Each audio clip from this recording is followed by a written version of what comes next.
Do you feel like you know what the restart rule is if you get in that position this week, and is it any different than what it was a week ago?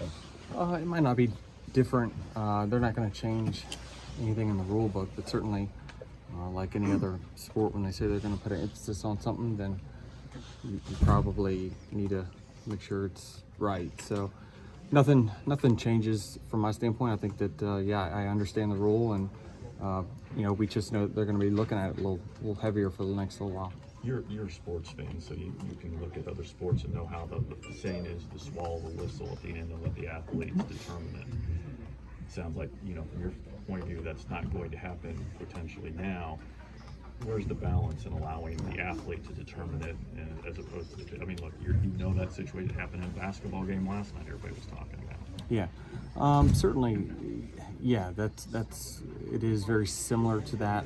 The difference is where I went. It played no difference in the outcome. I know that people would like to think that it changed the result, but it didn't.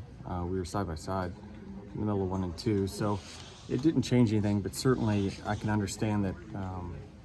The heat of the moment. I think, from my benefit, I think the biggest positive I had was that the TV didn't show it. That probably was the key, is that the TV wasn't even looking at the restart when it happened. Do you feel like you got away with one? Yeah, probably. Yeah, more than likely so. But again, even if I go in the box, I don't think the result changes at all. But certainly, when I kind of explained it on Monday, that when I'm looking around at in the mirrors and through the side, I just know I'm in the vicinity, so I just kind of go when I feel it's right to go. So obviously, when I look back at it, I was like, I was not as close to the box as I thought it was. So you feel like if TV showed it, they may have called it? Maybe, but luckily for me, they were on the wrong camera.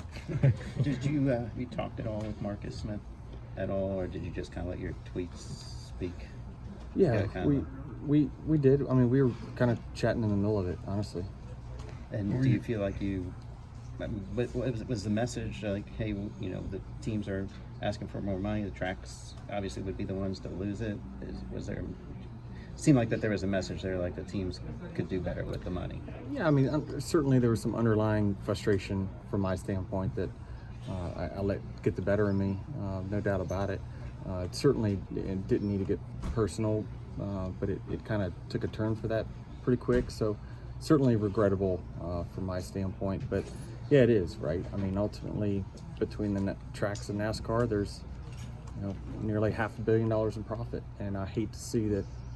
We're struggling swimming upstream, and that's how they spend their profits. That's just it's tough because we're in a fight, right? It's not pretty, not going to be pretty. So there's some underlying frustration there that I kind of let go out it the wrong way. Did you? Whether there's anything that pointed you toward the idea that there would be an issue at North Wilkesboro that you referenced, or we had a car at the test that they had some issues. Yeah, I mean, I think that versus going on the negatives, I'll just tell you the positives, and that is every ISC track that's been paved in the last 6 has had no patches on it whatsoever, and so they've done a really good job of investing their profits back into the racetrack really well, and let's just kind of learn from this and move on. Do you think there should be a electronic timing line at the restart zone? Do you feel like that it sounds like they could then judge it exactly whether somebody's jumped or not? Yeah, I mean, but again, especially on a short track, you've got 2 laps to figure it out, and if it's at Coda and you've got minutes, I think it probably changes. But man, do we really? I mean, we really want that, because there's certainly been, there's been some, viral ones going around of like some obvious jumps in the last 10 years, but I'd say more often than not, I'm going to venture to say 60%, 70% of the restarts have gone before the box. So be careful what we wish for. Do you anticipate that NASCAR will tighten the reins on that, and also on the laybacks? I mean, there's been a lot of talk about it, but no real action taken on it. Yeah, I mean, I think they did it with Xfinity, right? I think they told us enough with the laying back. This was after I think it was maybe Vegas or Kansas, one of those two tracks. We put up, well, we all were like, man, the laying back was getting ridiculous.